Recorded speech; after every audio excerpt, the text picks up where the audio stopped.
Well, what's going on, YouTubers? It's the Natural Born Thriller, and welcome everyone to Impact Wrestling Review, the show from August 2nd, 2019. Yes, was it August 2nd? I gotta remember if it was August 2nd, because there's something very important what pertains to that, folks. Yes, actually it was. Yes, now I remember. Yes. August 2nd, 2019. And I'm not talking about the regular Impact Wrestling show. I'm talking about Weapon on Impact Plus. Because Impact Plus presents Impact Wrestling Unbreakable. A per-review, it's fitting for Michael Elgin, who is unbreakable. Your commentators were Don Callis and Josh Matthews. As far as where they were at, I believe they were in Canada. Don't quote me on that one, but I'm assuming they were in Canada at the time. I mean, they kind of had to be in a way, because they were in Canada for the tapings for Impact Wrestling at the time. And by the way, I'll talk about the about the place from Canada that they were at when I do the next Impact Wrestling review, which is the one this year. It's the regular weekly shows on, what's the channel again? Oh yeah, Pursuit channel. I already forget about the channel's name, the channel of it, but anyways, yeah. So let me see here. Oh yeah, here's the place. Oh yeah, that's right. They were in California. They were in Santa Ana, California. That's where they're at. There you go. At the this venue called Esports Arena. So let's get to the show. I couldn't believe I first saw as pertains to the opening of this event, and I couldn't believe my eyes when I saw this. But I'm gonna talk about this, and then I'm gonna move on from it because I didn't watch the match. Because after watching this entrance from the one team, I did not care about it. I don't want to talk about it. I'm just going to move on from it. But I'm going to talk more about this guy once we get to AEW. And you're probably wondering what this review has to do with AEW. Well, here we go. Does the name Peter Avalon ring a bell to any of you? It should be, because the librarian Peter Avalon was on the show. Now, was he the library? I mean, was he the librarian? No. He has a different character. A different character that he's playing on AEW as a librarian.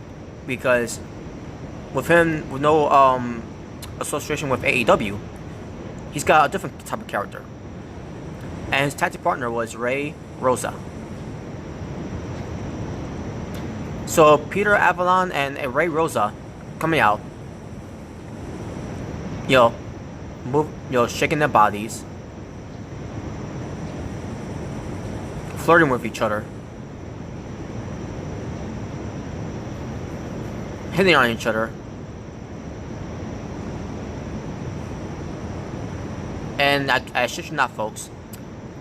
Before they got into the ring, there were.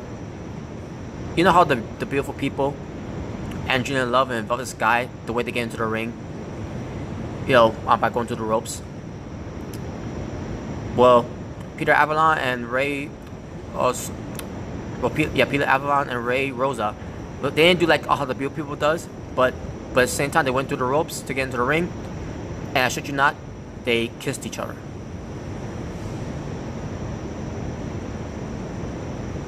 They went up against Chris Bay and Watts, and the winners of the match was Peter Avalon and Ray Rosa. Ray Rosa, I meant to say. I didn't see the match. I didn't care for the match. After seeing that, I was disgusted, and like I said, I couldn't believe my eyes after seeing that. The librarian Peter Avalon, outside of AEW, who carry himself like a pussy. But more power to him. Moving on. and fuck Impact Wrestling for producing that on Impact Plus. I thought we were gone away from that after the whole Grado and Maximo.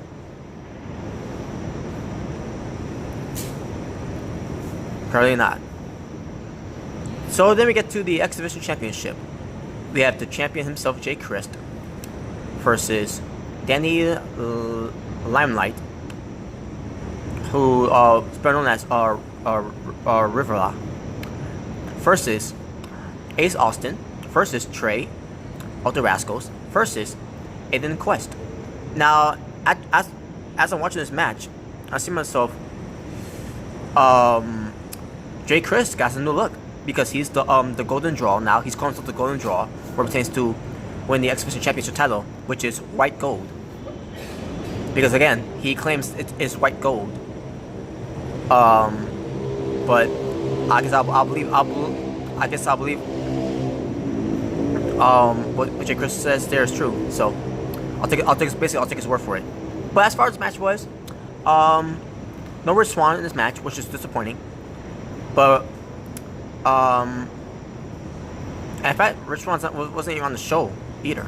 Just to be honest. But of course, where he was. Oh yeah, that's right. Of course he was. My fault. My apologies. I forgot. I just not remember he was part of a match. I'll get that later though.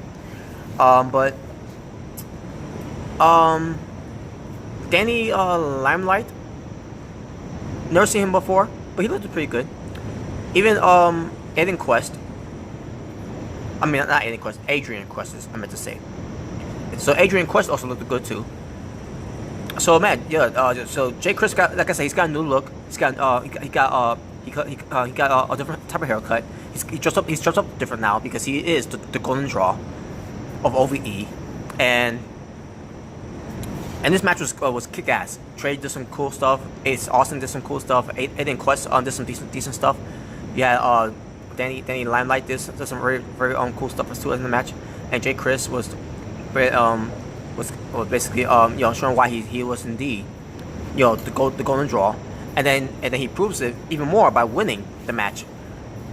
Now I think he may have pinned Danny Limelight if I'm not mistaken, but he is winning and retaining his X Division Championship. We got Madison Rain versus Ayoko Muhora. I think that's how you say her name. And by saying this name, you're thinking to yourself, a Japanese wrestler. Nope.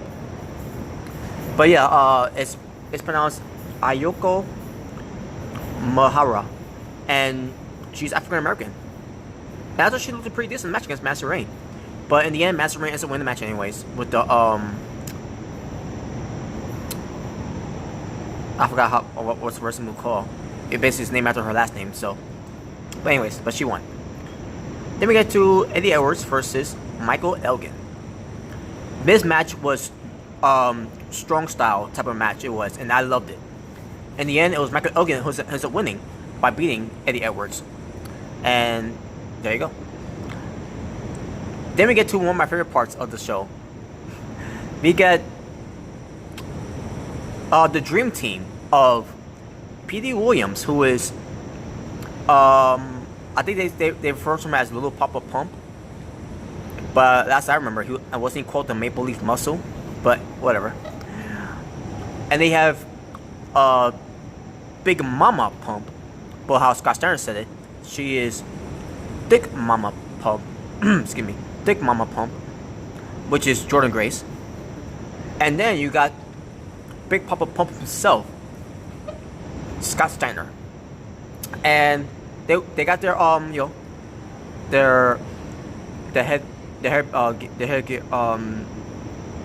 I forgot what that's called. The one that Scott Steiner always wear with the chains.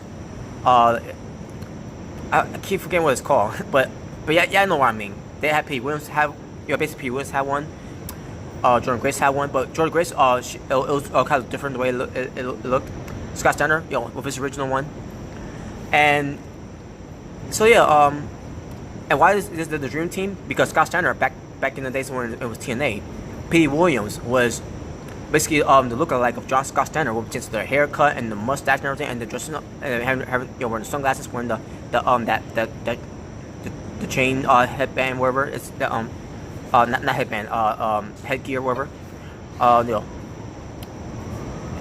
then you got Jordan Grace, who is basically because she works out and everything, and she's big, or should I say thick. She basically was in, I guess Scott Steiner. I don't know the full story of this, but I wish they could have told a story about this one, especially Scott Steiner. But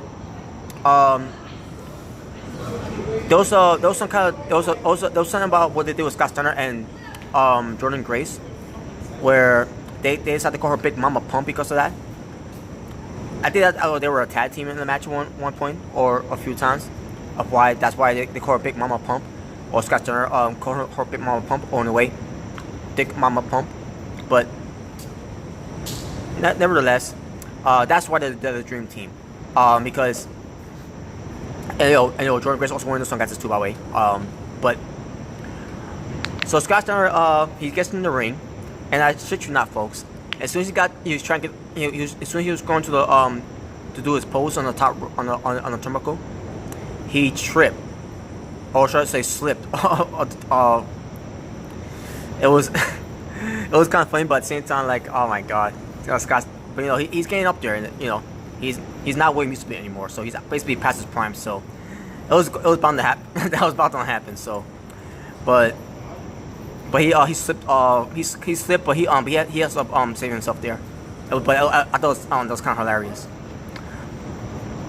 Scott Steiner cuts a promo about being a mathematician, about how they got a very best % chances of winning because P. Williams. It's not about something about how small of the dog is big at the fight, whatever. And then with Jordan Grace, being Dick Mama Pump and everything, and then he spanks her in the ass. And I see myself, what does Jonathan Gresham thinks about that? Because Jonathan Gresham is engaged to Jordan Grace. Now I don't know if they're married yet, but for those who don't know who Jonathan Gresham is from Ring of Honor. He's known as the Octopus. He's known as the Octopus, and he's a wrestler, obviously. He's basically he's kind of the same size like Daniel Bryan. He's African American too, and he's pretty damn good. And he's been he's wrestled at New Japan Pro Wrestling of the Best of the Super Juniors Heavyweights tournament. So, which by the way I will get to that eventually when we get to New Japan's reviews, especially for next year's too. I mean not next year's, last year's I meant to say. Now I'm botching myself here with some Steiner lines. But yeah, so we get to a match between Scott Steiner, Petey Williams, and Jordan Grace versus Gentleman Jervis, I think that's to say, Ryan Taylor, and Dickie Murray, or Dickie Meyer. I think it's Meyer. So the match happens. Match itself was pretty decent, and in the end, you have Scott Steiner, Petey Williams, and Jordan Grace winning with a triple Steiner recliner, and they got the submission win, and there you go. So yeah, I enjoyed this match, and I enjoyed the seeing the Dream Team forming for this event between Scott Steiner, Petey Williams, and Jordan Grace. We get to a Knockouts Championship. Taya Valkyrie being accompanied by Johnny Bravo versus Jessica Havoc. Match happens, decent match. But unfortunately, Jessica Havoc won by countout because Taya Valkyrie refused to get back into the ring at this point. And I see myself, really, you could have found no way to protect Taya Valkyrie to retain her title. I thought that was stupid. But that was that match. Yeah, like I said, I thought it was a decent match though. Then we get to Rhino versus Moose. The match itself was pretty solid, but Moose needs to lay in those drop kicks, man. Those drop kicks did not look like it connected on Rhino. From the standing position in the turnbuckle and then the sitting position in the turnbuckle. He's got to lay those drop kicks in. But anyways, in this match, look at Moose was going to win with the no no jackhammer, neither spear. There was a referee bump at one point during the match, but then Rhino picks it up by going for the gore, and gets the win over Moose. Then we get to a World Tag Team Championship match. The North, which will feature All Eagle Ethan Page and the Walking Weapon Josh Alexander versus Reno Scum, which is Luster the Legend, and I already forgot the other guy's name, fortunately, which I wish you would have said it here too, but it doesn't say it here either. Damn, how did he not have his name there? Cause I can't remember his name. But let me try to find it before I move on. This shouldn't take long.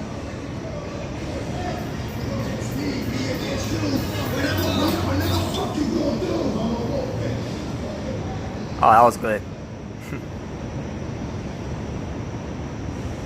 Alright, one moment, folks. That was DMX, my favorite rapper of all time. Because first we're gonna rock, then we're gonna roll, then we're gonna let it pop. Let's go, let it go. X gon' give it to ya. It's gon' give it to ya. X gon' give it to ya. It's gon' give it to ya. Alright, let me see.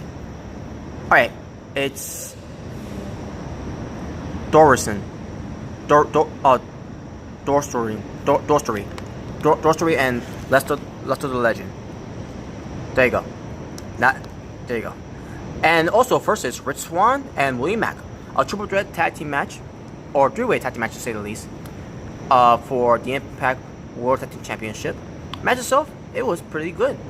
Yo, three teams looked good. I see and speaking of Reno Scum, I see myself, where the fuck they've been? You know, they haven't been featured for God knows how long, since they lost to Falaba and KM a while back. I'm like, where they been? And now here they are, back again. But I don't know if they're back permanently, but whatever. But the point is, they're back, and so this match happened, and it was pretty damn good. In the end, the North ends up retaining their Impact World Tag Team Championship. And I got to point out one thing what pertains to this match too. It's not had nothing to do with the performance in the match. It's Josh Matthews. Oh boy, yes, here we go, Josh Matthews. So Don Callis says something about the North, you know, because they're Canadian. They're winners basically in a way.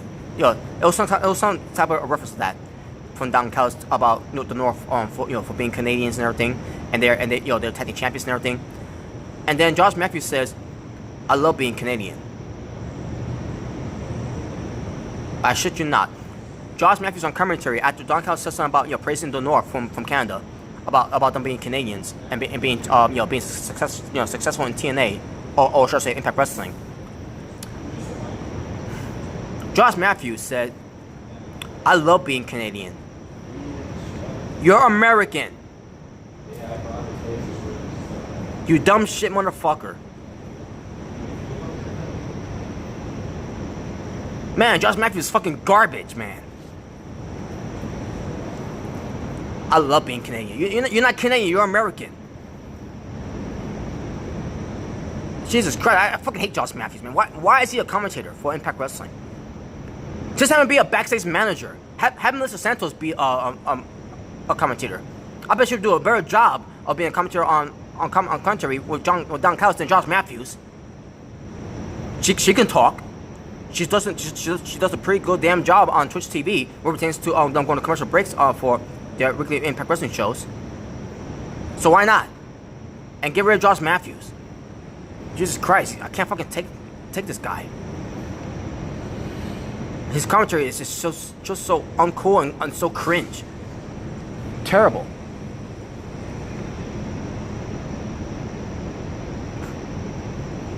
Main event time is for an opportunity to become the number one contender for the Impact World Championship between Sami Callihan versus Tessa Blanchard.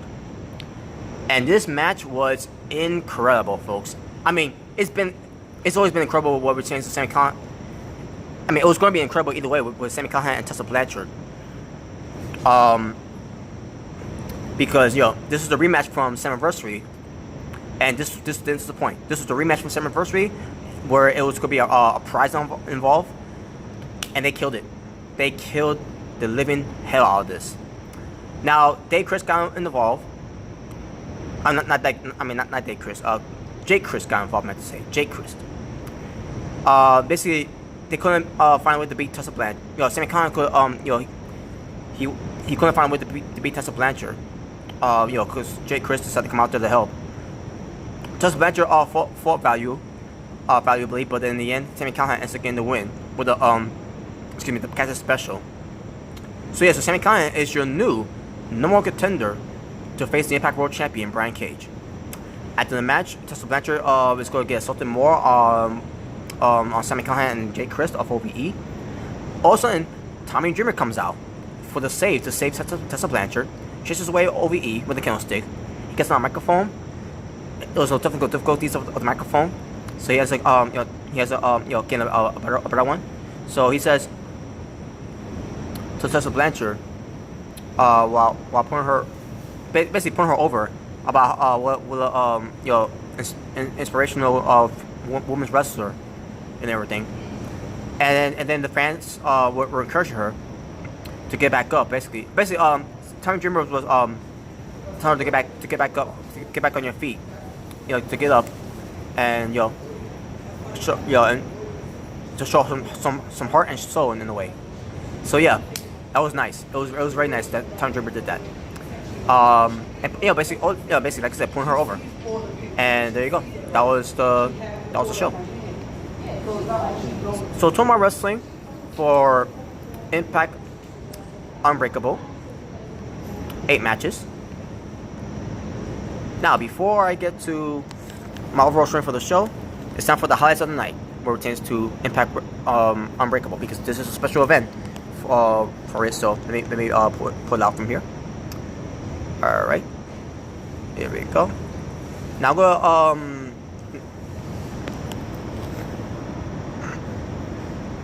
I'm not going to include the promo ones, because there was no bad promos in the match. There was no bad. I meant to say there was no bad promos on the show, but I didn't want that to be the focal point about this event. In a way, I kind of wanted it to, but at the same time, I need to find it too, to talk about what Sami Callihan said, what Rhino said, what Michael Elgin said, and I think Moose may have said something. I'm trying to remember if he did not, or I'm trying to remember. But anyways, the point is, I don't want to go by any promo. So the one thing we'll not be going by is the promo of the night. So here we go. Swerve of the night will have to go to Tommy Dreamer, making his appearance there on Impact Unbreakable to save Tessa Blanchard. Moment of the night will have to be a C. What can I go for moment of the night?